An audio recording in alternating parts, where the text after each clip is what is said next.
Time now for our bite of the week, and it comes from the president of the Jamaica Table Tennis Association. He was responding to questions from TVJ about a system in place to track paid-up affiliates ahead of Saturday's election. Here's our bite of the week. It could be true. It could be true? Yeah, but the reason for that is that more than one person have access to the,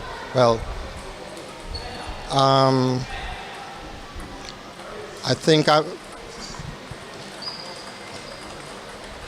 an email was sent to the General Secretary, right? Mm-hmm. And